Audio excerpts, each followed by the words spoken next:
Hello friends, welcome back to my channel let's cautery. मैं हूं आपका फ्रेंड एडवोकेट कैलाश और आज बड़े ही इंटरेस्टिंग टॉपिक पे आज हम डिस्कस करने वाले हैं, जिसमें कि एक महिला एक लड़की से दो लड़कों ने शादी कर लिया है। यहां पे ये भी देखा जा रहा है क्या लड़की के ऊपर दबाव डाल करके ये शादी हुआ है, क्योंकि ये बात न्यूज में काफी फैल गया और काफी सारे न्यूज चैनल के लोग जो हैं यहाँ पे पहुंच करके इस सेरेमनी के बाद, इस फोटो के आने के बाद जो है काफी सारे डिस्कशन स्टार्ट हो गई। जो क्या यहाँ पे किसी तरह से महिला पे तो दबाव डाल करके ये शादी नहीं किया गया, या ये भी देखा गया जो क्या कहीं सोसाइटी का दबाव नहीं है जो इस तरह के कस्टमरी को, इस तरह के जो है रीति रिवाज को फॉलो करने के लिए किसी तरह का दबाव डाल करके जो है यहाँ पे शादी करवाया गया। मैं आपको बता दूं, ये जो शादी हुआ है वो हिमाचल प्रदेश में हुआ है और हिमाचल प्रदेश में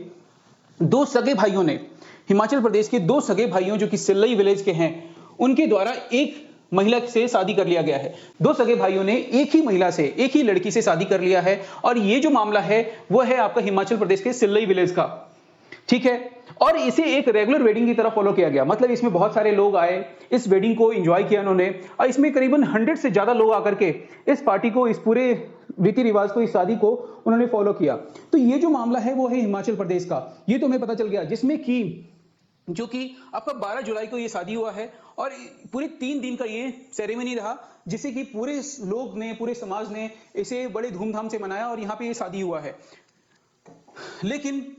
ये कैसे पॉसिबल हो सकता है जो किसी भी महिला के द्वारा दो लड़कों से शादी हो जाए? जनरली अगर मैं इंडियन लॉ के अकॉर्डिंग बात करूं तो ये कहीं भी कहा नहीं गया है जो अगर एक महिला स्पाउस या एक मेल मेंबर के द्वारा अगर दूसरे फीमेल मेंबर के से शादी किया जाता है, जब तक कि उनकी स्पाउस जिंदा है या लीगली उनका जो है मैरिज डिसॉल्व नहीं हुआ है, तब तक ये पॉसिबल नहीं है। लेकिन इस बात को भी हम समझेंगे जो आखिर ये मैरिज जो है वो कैसे पॉसिबल है और इसे किस तरह के लीगल लैंग्वेज में है डिफाइन किया गया है। लेकिन फिलहाल ये जो मैरिज हुआ है वो हुआ है हट्टी ट्राइब्स के द्वारा। देखिए, हिमाचल प्रदेश में या उत्तराखंड में बहुत सारे ऐसे ट्राइब रहते हैं, या अगर मैं नॉर्थ ईस्ट की बात करूं वहां भी बहुत सारे डिफरेंट ट्राइब्स रहते हैं जो कि अपने कल्चर के अकॉर्डिंग अपनी पूरे जीवन शैली को जीते हैं। तो यहां भी एक हट्टी ट्राइब्स के द्वारा जो है ये मैरिज किया गया है, जिसमें जो ब्राइड है उनका नाम जो है वो सुनीता है और उनसे यहां पे पूछा गया, वो जो उनके विलेज का जो नाम है हिमाचल की ही है, वो कुनहट की। जो ब्राइड है वो हिमाचल में ही कुनहट में रहती हैं और जो ग्रूम्स हैं, जो लड़के हैं, प्रदीप एंड कपिल नेगी, ये दोनों जो हैं वो रहते हैं सिल्लई विलेज के अंदर और ये मैरिज भी सिल्लई विलेज में ही हुआ है। ये दोनों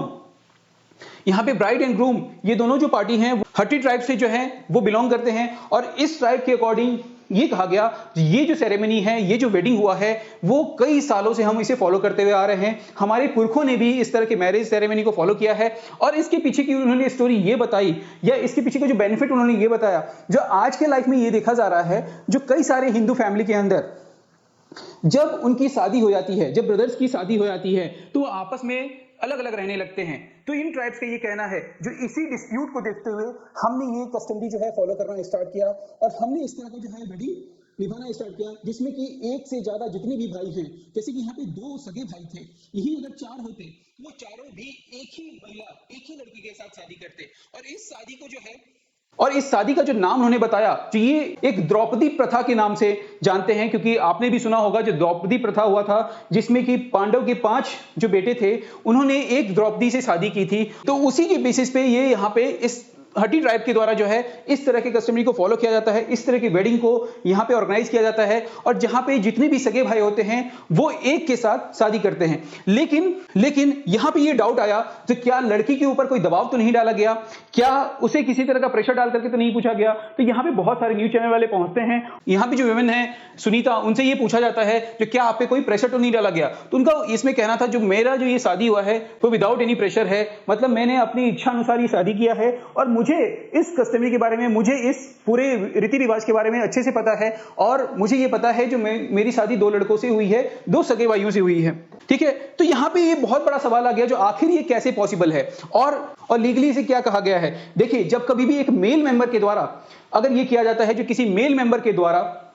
2 फीमेल मेंबर से अगर शादी किया जाता है, 2 या उससे ज्यादा, तो उसे कहा जाता है पॉलीगैमी।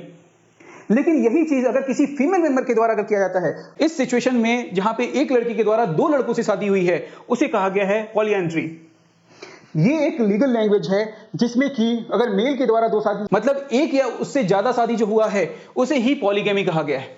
ठीक है, और उसी कंडीशन में जो फीमेल मेंबर के द्वारा किया जाता है तो उसे पॉलीएंड्री कहा गया। लेकिन ये तो समझ में आ गया जैसे कहा किया जाता है, लेकिन क्या ये लीगल है? देखिए, मैं अगर बात करूं पॉलीगेमी या पॉलीएंड्री के बारे में, तो पॉलीगेमी की जो है एज पर हिंदू लॉ इसे जो है बिल्कुल ही वैलिड नहीं माना गया है। ये जो है बिल्कुल वैलिड नहीं है। पॉलीगेमी की जो है वो लीगल नहीं माना गया है। देखिए, as per section 5 of Hindu marriage act ये कहा गया है, ये कंडीशन दिया गया है, जो किसी भी मैरिज जो होगा वो बिटवीन एनी टू हिंदूज, मतलब दो पार्टी,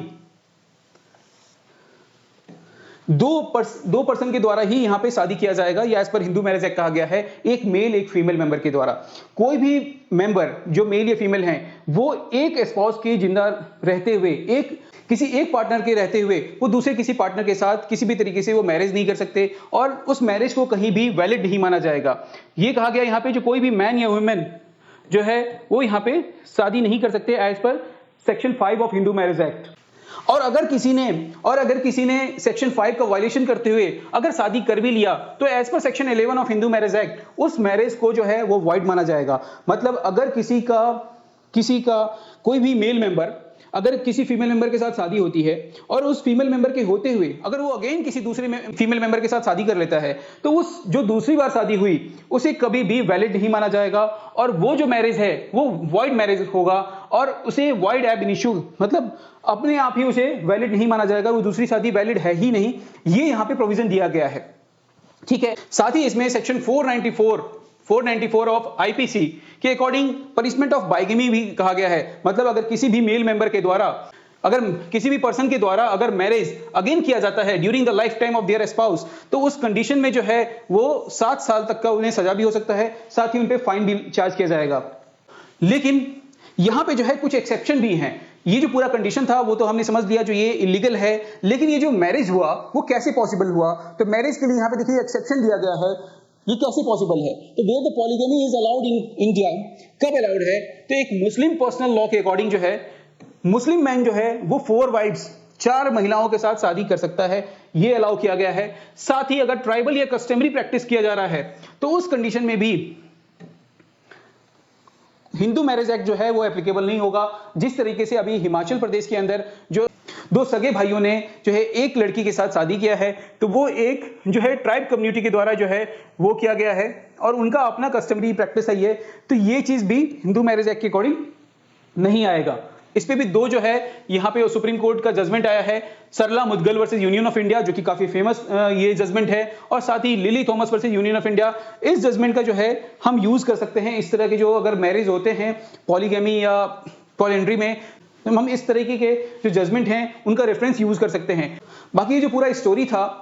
इसमें आपका क्या कहना है? क्या ये जो ट्राइब कम्युनिटी के द्वारा ये जो कस्टमरी जो फॉलो किया जा रहा है, क्या उनका मानना सही है? क्या हिंदू मैरिज एक्ट के अकॉर्डिंग जो प्रोविजंस एप्लीकेबल किए गए हैं उसके अगर बियॉन्ड जाके देखें तो क्या उनका मानना ये सही है जो शादी होने के बाद कहीं ना कहीं भाइयों में ये डिस्प्यूट हो जाता है जिसके कारण ये जो फॉलो कर रहे हैं, ये जो द्रौपदी प्रथा वो फॉलो कर रहे हैं, क्या वो सही है? इस पे आपकी क्या राय है? कमेंट करके जरूर बताएं। और साथ ही आपको ये इन्फॉर्मेशन कैसा लगा? वीडियो अगर पसंद आए तो वीडियो को लाइक करें, चैनल को सब्सक्राइब कर लें ताकि इस तरह की इंफॉर्मेटिव वीडियो आप तक सबसे पहले पहुंच पाए। Thank you so much.